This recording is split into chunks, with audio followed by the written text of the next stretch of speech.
Good evening students. हम सीख रहे थे प्रोनाउन। प्रोनाउन में हमारे 5 पॉइंट हमारे क्लियर हो चुके थे, यानी 5 टाइप हमारे प्रोनाउन में क्लियर हो चुके थे। आज हम सीखेंगे छठा पॉइंट। छठा पॉइंट हमारा होने जा रहा है इंट्रोगेटिव प्रोनाउन।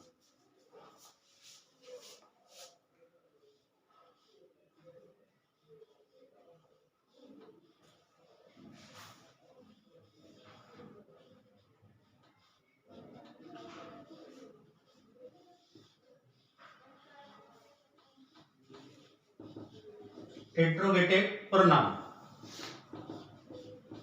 इंट्रोगेटिव प्रोनाउन का मतलब प्रश्नवाचक सर्वनाम। प्रश्नवाचक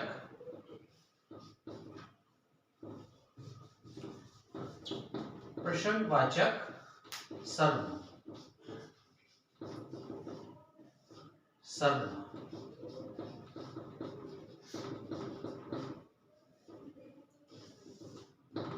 जैसे कि नाम से पता चल रहा है कि इंट्रोगेटिव प्रोनाउन। इंट्रोगेटिव प्रोनाउन का मतलब वो सेंटेंस जो इंट्रोगेटिव वर्ड से स्टार्ट होते हैं, वो किसी ना किसी नाउन की तरफ इशारा कर रहे हैं या इंडिकेट कर रहे हैं, तो समझ लीजिएगा वो सेंटेंस आपका इंट्रोगेटिव प्रोनाउन है। आइएगा देखते हैं। जैसे मैंने कहा आपसे who are you,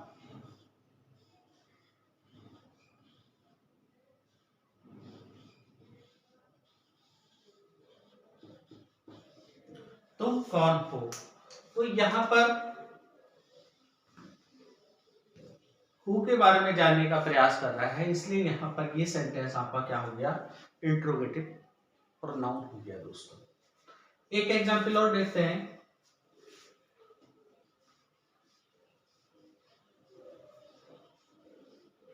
Which of them do you like?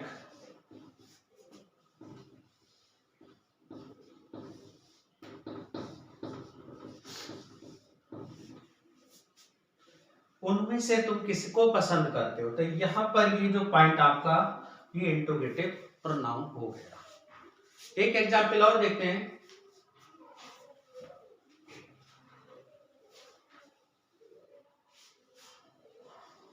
Whose book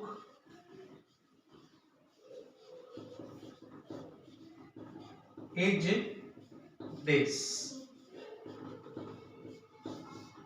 यहां पर भी इंट्रोगेटिव प्रोनाउन हुआ। इंट्रोगेटिव प्रोनाउन का मतलब होता है प्रश्नवाचक सर्वनाम। प्रश्नवाचक सर्वनाम का मतलब कि जो शब्द क्वेश्चन वर्ड यानी डब्ल्यू फैमिली से स्टार्ट हो रहा है, और डब्ल्यू फैमिली से स्टार्ट होने के साथ साथ और लास्ट में प्रश्नवाचक संकेत मिल रहा है सेंटेंस के अंत में, तो हु, विच और whom, which, ये सारे आपके इंट्रोगेटिव प्रोनाउन आते हैं। जैसे whose book is this, यह किसकी किताब है। Which of them do you like, इनमें से तुम किसको पसंद करते हो। Who are you, तुम कौन हो। ये सारे के सारे इंट्रोगेटिव प्रोनाउन। चलेगा, आगे बढ़ते हैं।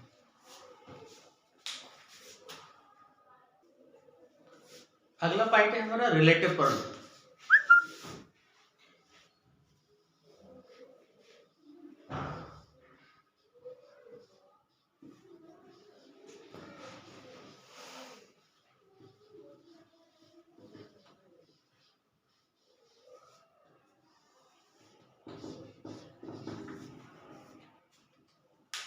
रिलेटिव प्रोनाउन का मतलब संबंधवाचक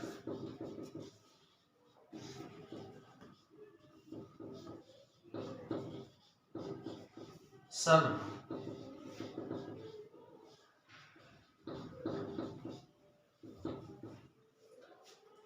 ये relative pronoun as a conjunction का काम करता है दोस्तों। दो सेंटेंसों के बीच को रिलेट करने का जो काम करेगा वो रिलेटिव प्रोनाउन करता है। रिलेटिव प्रोनाउन हमारे कौन कौन से हो सकता है। रिलेटिव प्रोनाउन हमारा हु भी हो सकता है, विच भी हो सकता है, दैट भी हो सकता है, हु भी हो सकता है,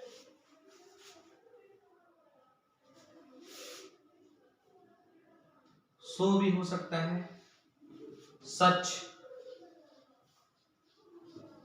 भी हो सकता है। दो सेंटेंस को जो कनेक्ट करने का जो काम कर रहा है वो आपका रिलेटिव प्रोनाउन हो जाएगा। देखिएगा आते हैं कैसे। अब आप कहोगे कि हु, विच, हु और व्हाट जैसे शब्द तो इंट्रोगेटिव सेंटेंस में भी आते हैं। इंट्रोगेटिव यानी प्रश्नवाचक वाक्य में या प्रश्नवाचक प्रोनाउन में अगर ये सेंटेंस आते हैं तो ये रिलेट करने का काम नहीं करेंगे। और दूसरी सबसे बड़ी पहचान है कि जब ये प्रश्नवाचक सेंटेंस है तो उसके अंत में क्वेश्चन वर्ड आएगा, प्रश्नवाचक चिन्ह आएगा। लेकिन अगर ये रिलेट प्रोनाउन कर रहे हैं, दो शब्दों को, दो सेंटेंस को जोड़ने का काम कर रहे हैं और उस नाम को रिलेट कर रहे हैं जिसके लिए ये क्वालिफाई कर रहे हैं, जिसकी विशेषता बता रहे हैं, तब ये सेंटेंस आपका रिलेटिव प्रोनाउन कहलाया जाएगा। और हिंदी में कहा जाए तो हिंदी में आपका मिश्रित वाक्य हो जाता है, यानी कॉम्प्लेक्स सेंटेंस। देखिए, I have a watch,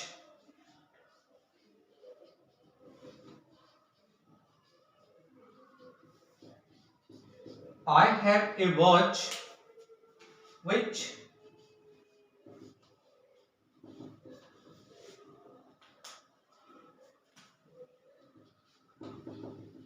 is made of gold.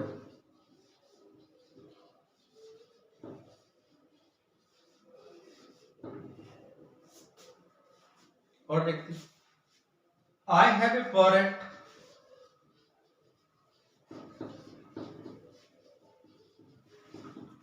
that is very talkative, very talkative.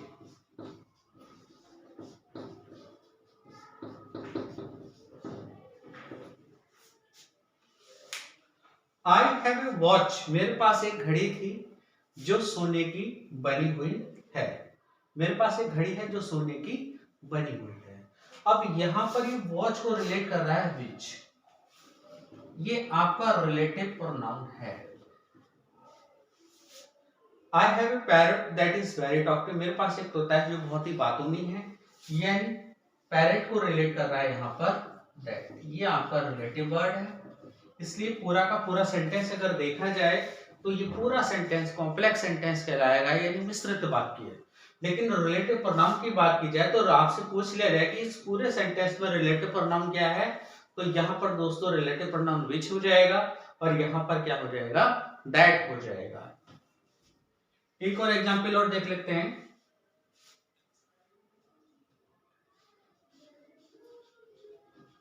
This is the boy,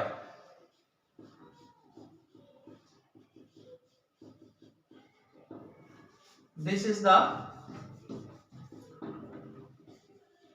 boy who is very wise.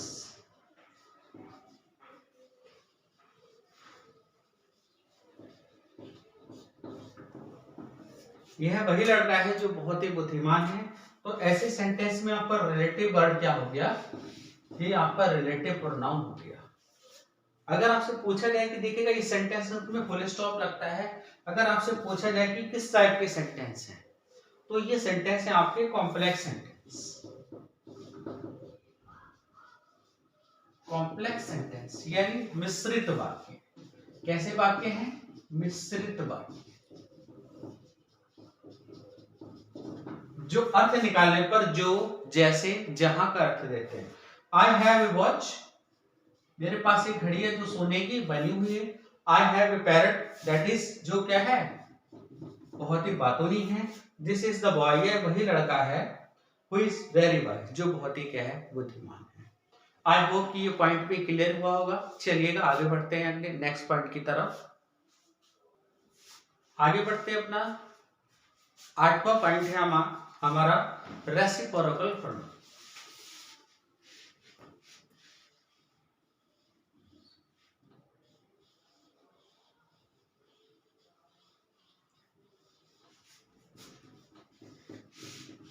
Reciprocal pronoun, reciprocal pronoun, reciprocal का मतलब होता है परस्पर संबंधवाचक सर्वनाम।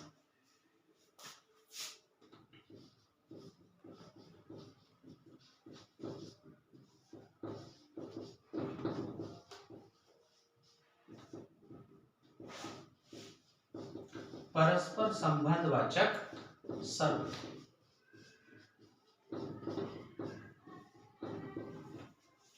आपने हिंदी में सुना होगा कि हमें एक दूसरे की सहायता करनी चाहिए। हम एक दूसरे से बहुत प्रेम करते हैं, हम एक दूसरे से बहुत नफरत करते हैं, बहुत घृणा करते हैं। यानी एक दूसरे जैसा जो शब्द है, यही आपका रेसिप्रोकल है। इंग्लिश में प्रोनाउन दो प्रकार के होते हैं। रेसिप्रोकल की बात की जाए तो रेसिप्रोकल आपका दो प्रकार का होता है। एक होता है ईच अदर, दूसरा होता है वन अनदर।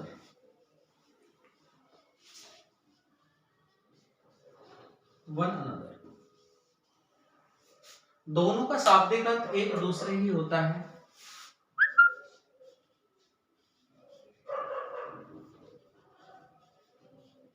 एक दूसरे या फिर आपस में।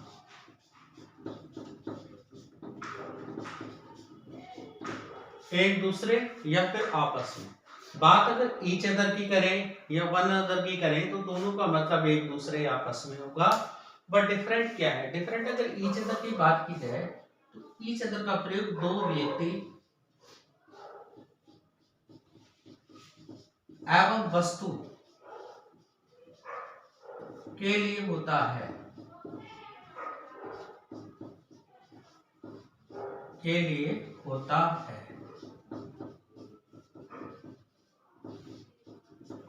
जबकि वन अनदर का प्रयोग जो होता है दो से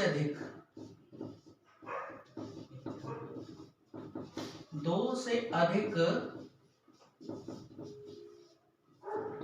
व्यक्ति एवं वस्तु के लिए किया जाता है।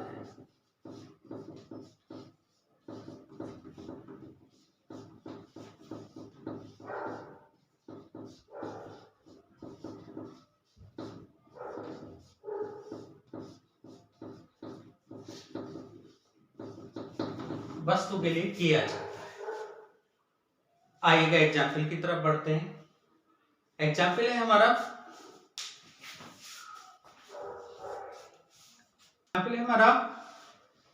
I have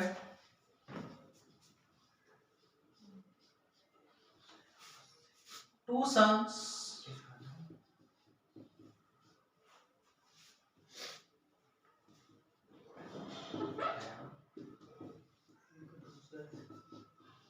they love each other।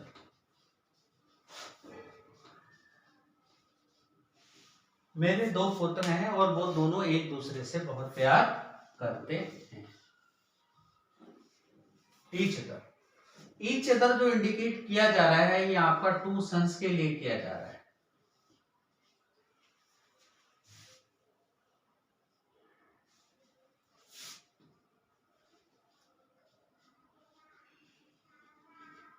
To boys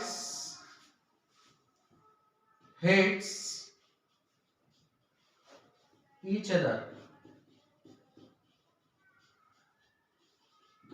यहां पर जो ईच अदर यूज हुआ है ये यूज हुआ है टू बॉयज के लिए। लेकिन हम यहां पर ये सीख पा रहे हैं एज पेरेंट्स कि ईच अदर का प्रयोग कम से कम या अधिक से अधिक दो वस्तुओं या दो लोगों के बीच में किया जाता है। आइएगा वन अनदर का प्रयोग देखते हैं।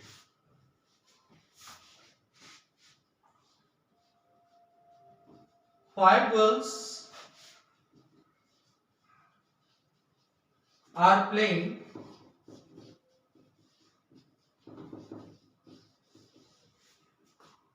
one another।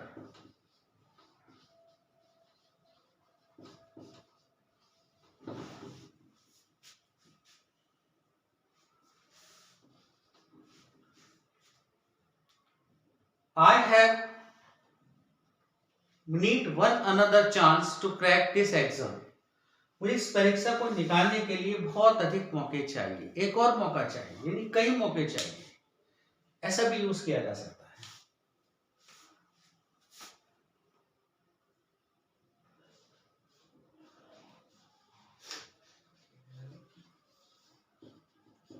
I have got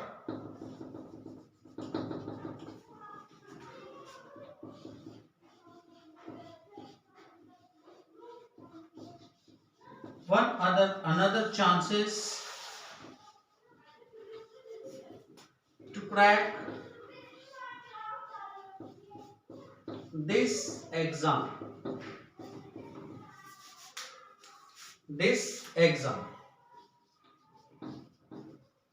दोस्तों यहाँ वन अनदर का यूज रेसिप्रोकल प्रोनाउन के रूप में ना होकर एक कॉमन वर्ड के रूप में हुआ है, एक और का सेंस दे रहा है यहाँ पर। लेकिन अगर दो व्यक्तियों के बीच की बात, देखो वन अनदर का मतलब हो गया और अधिक चांस चाहिए थोड़ा सा, और यहाँ पर 5 girls are playing each other, यहाँ पर दो से अधिक के बीच की अगर आप दिखा रहे हैं तो यहाँ पर सीधे आपका वन अनदर का यूज हो रहा है। लेकिन मैं बताने जा रहा हूँ कि वन अनदर का प्रयोग इस सेंस में भी किया जा सकता है कि एक और मौका, एक और अधिक मौका, एक से अधिक चांस चाहिए। वन अनदर का मतलब होता है एक से अधिक, एक या दो से अधिक। आई हैव गॉट, मुझे मिला है,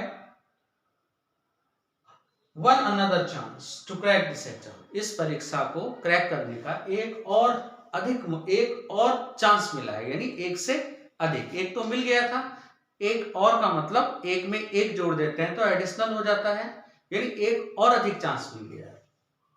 चलिएगा अगला बढ़ते हैं अपना नेक्स्ट पॉइंट की तरफ। ठीक है, पॉइंट नंबर हमारा 9 है प्रोनाउन का।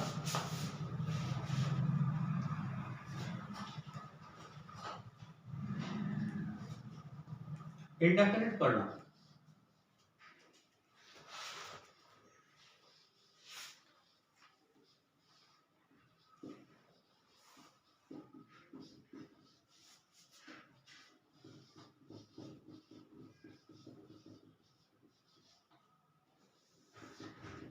इंडेफिनिट प्रोनाउन का मतलब होता है अनिश्चयवाचक सर्वनाम, जो कोई फिक्स नहीं होती है, कितनी भी हो सकती है, कोई मतलब कोई उसका फिक्स स्थान नहीं है, फिक्स पोजीशन नहीं है, इसलिए उसको इंडेफिनिट प्रोनाउन कहा जाता है, अनिश्चयवाचक सर्वनाम।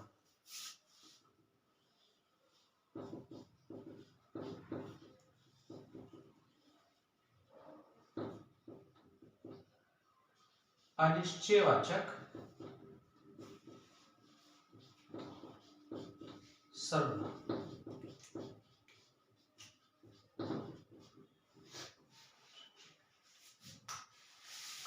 अनिश्चयवाचक सर्वनाम।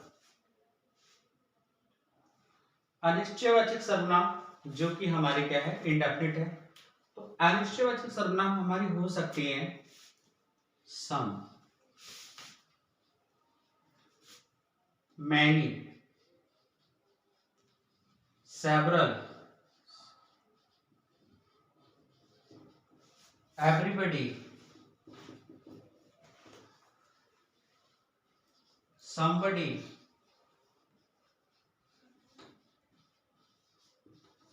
nobody,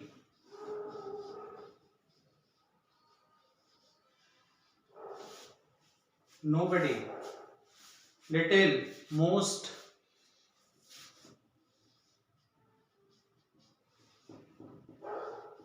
most,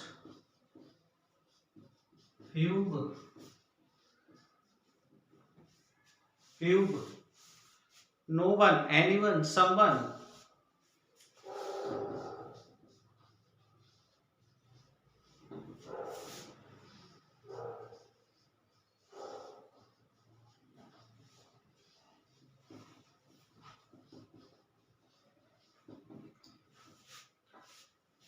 no one, anyone, someone, nothing, anything, something, everything,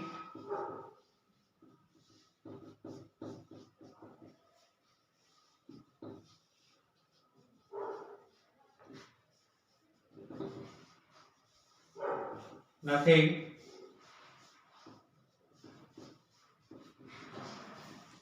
वगैरह वगैरह। मतलब जिसका कोई पोजीशन फिक्स नहीं है, जिसकी कोई अपनी पोजीशन फिक्स नहीं है, वो आपके इंडेफिनिट प्रोनाउन हो जाएगी। I have some rupees, some boys are playing. तो यहाँ पर सम जो है आपका, सम बॉयज जो है आपका एक तरीके से इंडेफिनिट प्रोनाउन हो जाएगा। आएगा, देखते हैं एग्जाम्पल की तरफ।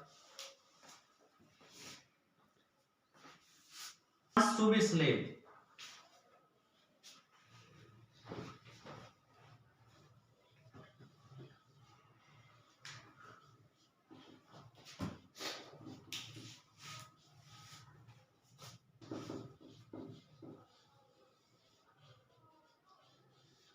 कोई भी गुलामी करना नहीं चाहता है, या कोई भी गुलाम होना नहीं चाहता है। None has seen the wind,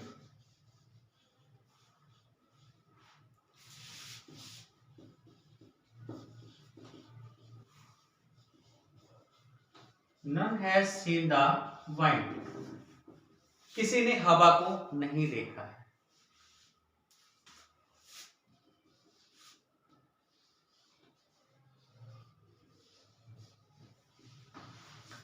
Everybody is busy in his task, हर एक व्यक्ति अपने काम में व्यस्त है। I have little knowledge, I have the little knowledge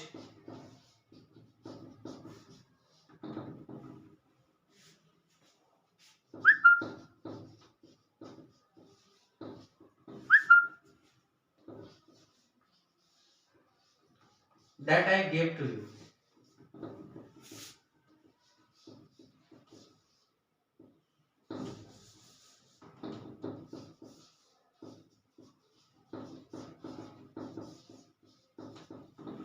यहां पर जो हमारा जो प्रोनाउन हुआ, वैसे तो यहाँ पर ये लिटिल जो है आपका इंडेफिनिट हमारी एडजेक्टिव भी होते हैं, और यहाँ पर इंडेफिनिट प्रोनाउन भी है यहाँ पर द लिटिल नॉलेज। अगर आपसे पूछा गया कि द लिटिल क्या है, वैसे देखा जाए तो ये एडजेक्टिव का काम कर रहा है, लेकिन दोस्तों यहाँ पर द लिटिल के अगर केवल पूछा जाए, द लिटिल नॉलेज अगर पूरा देखा जाए, तो यहाँ पर ये प्रोनाउन का काम भी कर रहा है। और इसके बारे में थोड़ा आगे जैसे जैसे पढ़ते जाएंगे हम समझते चले जाएंगे। चलेगा अपने नेक्स्ट पॉइंट की तरफ, जो हमारा लास्ट पॉइंट है। देखते हैं, एक सेंटेंस हमारा थोड़ा सा सेलेक्ट हो गया है, उसमें हमारा none has seen the wind के स्थान पर, वहां पर सीन के स्थान पर हमारा बीन हो गया है। देखिएगा यहाँ पर बीन ना होकर यहाँ पर सीन ही आएगा, यानी सेंटेंस हमारा होगा none has seen the wind.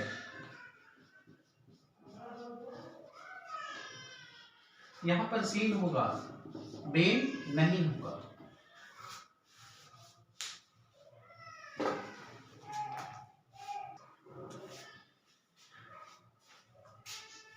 अगला पॉइंट है हमारा exclamatory sentence, sorry exclamatory pronoun.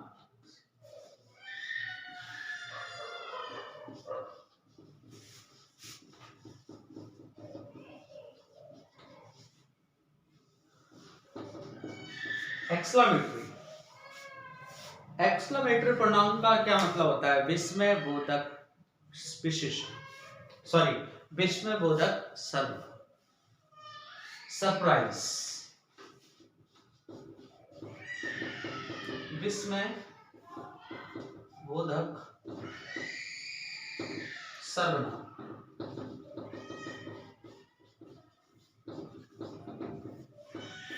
केवल एक ही होता है आपका what.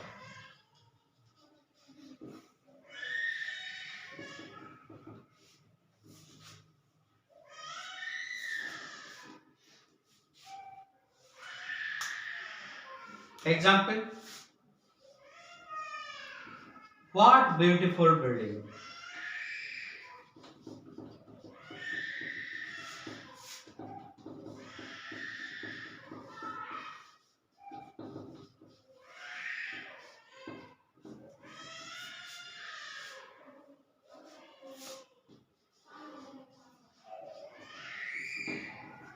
What chill night, it is. कितनी ठंडी रात, कितनी सुंदर इमारत है। यहां पर ये वाट इंडिकेट कर रहा है आपका, ये आपका एक्सक्लेमेटरी प्रोनाउन। आई होप कि यहाँ पर प्रोनाउन के हमने 10 टाइप सीख लिए हैं और इसी के साथ हम आगे बढ़ते हैं हमारी एक्सरसाइज की तरफ। चलो देखते हैं स्टूडेंट्स, आगे हम एक्सरसाइज कर रहे हैं और देखते हैं आप कितना उसमें सही कर पाएंगे। आइए स्टूडेंट, आज हम सीखते हैं एक्सरसाइज। आपको 10 सेंटेंस दिए जाएंगे और 10 सेंटेंस आपको देखने हैं और 10 सेंटेंस को आप, यदि आपने प्रोनाउन ठीक से पढ़ा होगा जो मैंने कराए हैं, उसी के आधार पर आपको ये पहचान के लिखना है कि ये प्रोनाउन किस टाइप का है और कौन सा प्रोनाउन है। एक्सरसाइज हमारी पहली स्टार्ट होती है।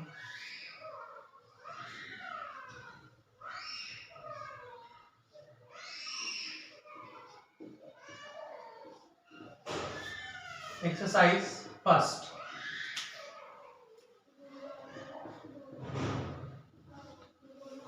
पहला सेंटेंस,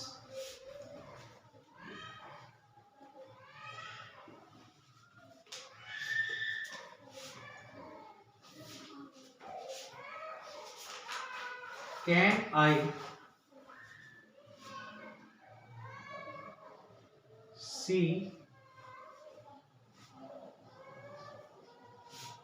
दैट।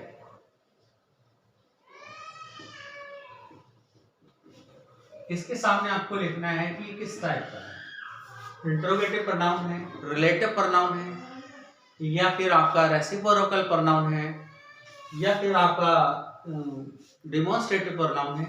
यदि 10 प्रोनाउन के बीच में आपको पहचान करनी किस टाइप का आपका प्रोनाउन। दूसरा सेंटेंस है हमारा,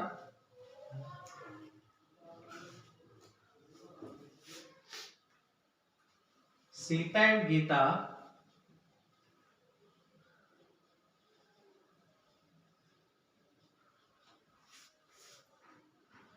should play each other।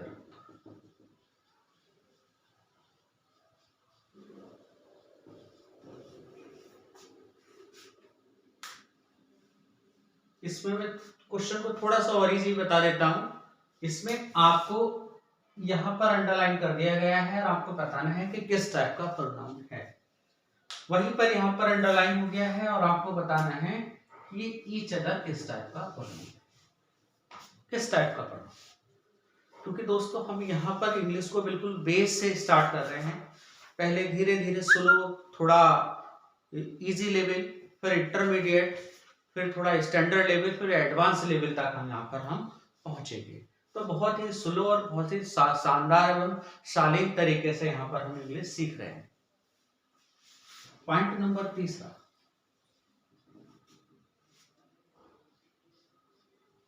It is I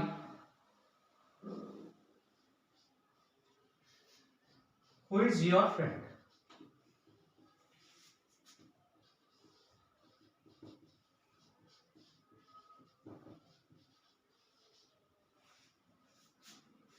sorry, यहाँ पर क्वेश्चन वर्ड नहीं आएगा। तो यहां पर हमें बताना है कि आई क्या है।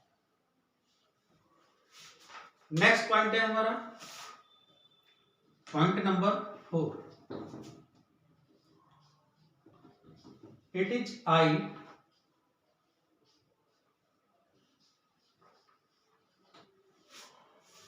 सॉरी, यहां पर थोड़ी मिस्टेक हो गई, यहां पर एम आएगा।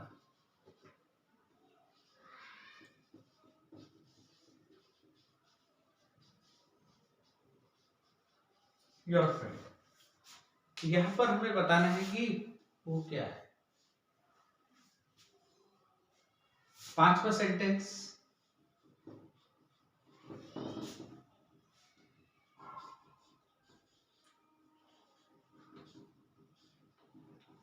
व्हाट अमेजिंग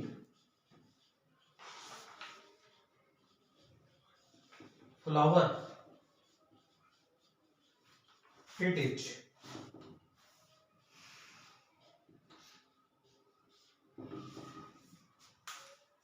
हमें पता करना है व्हाट यहां पर क्या होने जा रहा है। नेक्स्ट है हमारा छठा पॉइंट,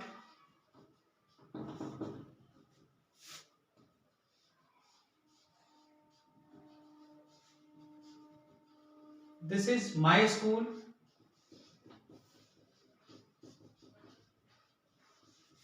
दैट इज योर्स। यहां पर हमें दोनों ही बताने हैं, दिस क्या है और दैट क्या है। सातवां पॉइंट है हमारा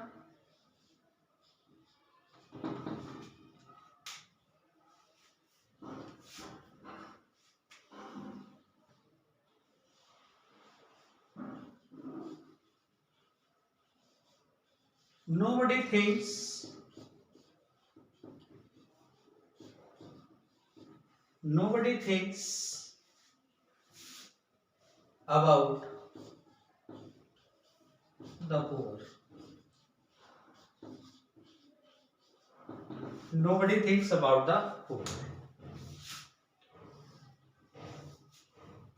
बहुत ही इजी सेंटेंस है, आपको केवल दैट बताना है कि दैट किस टाइप का प्रोनाउन है, डिमॉन्स्ट्रेटिव प्रोनाउन है या रिलेटिव प्रोनाउन। नेक्स्ट है Sita and Gita should play each other, each other को बताना है आपका किस टाइप का प्रोनाउन है। It each I who am your friend में आपको आई बताना है कि किस टाइप का प्रोनाउन है। नेक्स्ट है it is I who am your friend में आपको हु बताना है। What amazing flower it is में आपको व्हाट बताना है।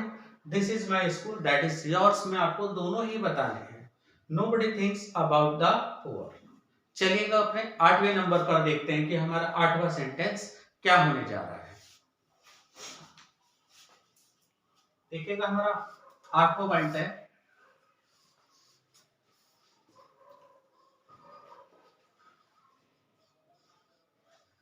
either of two boys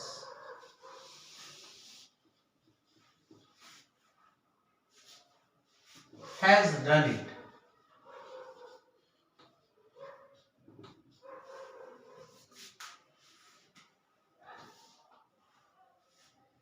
नवा है हमारा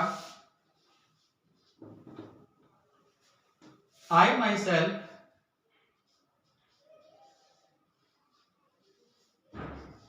do this work।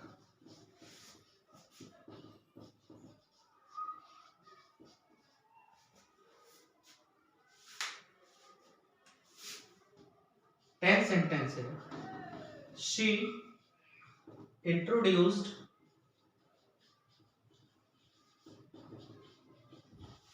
herself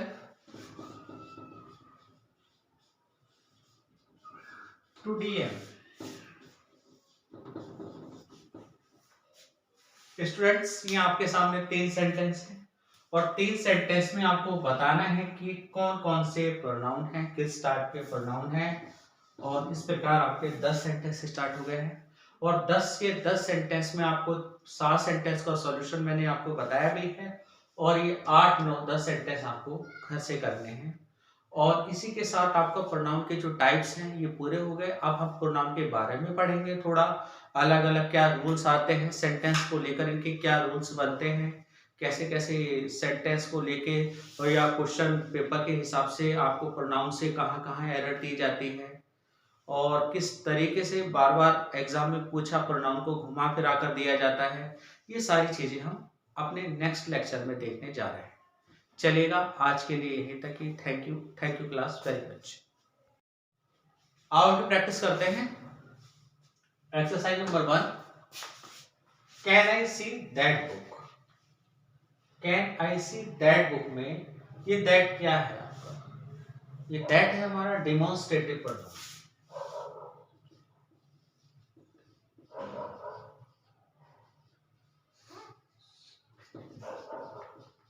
demonstrative pronoun,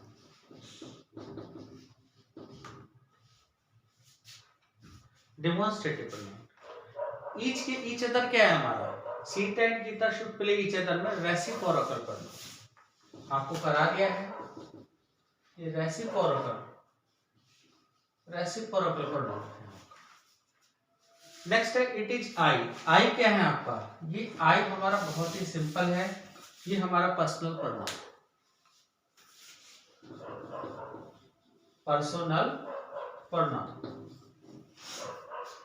who क्या है हमारा? दो सेंटेंस को जोड़ने का काम कर रहा है, रिलेट कर रहा है, तो ये रिलेटिव प्रोनाउन है।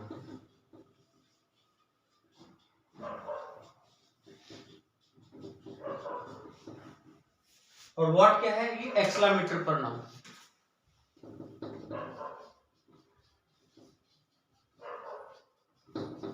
एक्सक्लेमेटरी प्रोनाउन जाता है। और दिस क्या है? This is my school, that is your. ये दोनों ही आपके क्या हैं? रिलेटिव प्रोनाउन है, सॉरी डिमॉन्स्ट्रेटिव प्रोनाउन है। ये भी आपका संकेतवाचक हो गया, डिमॉन्स्ट्रेटिव। और लास्ट है nobody thinks about the poor. ये इंडेफिनिट प्रोनाउन हो गया आपका।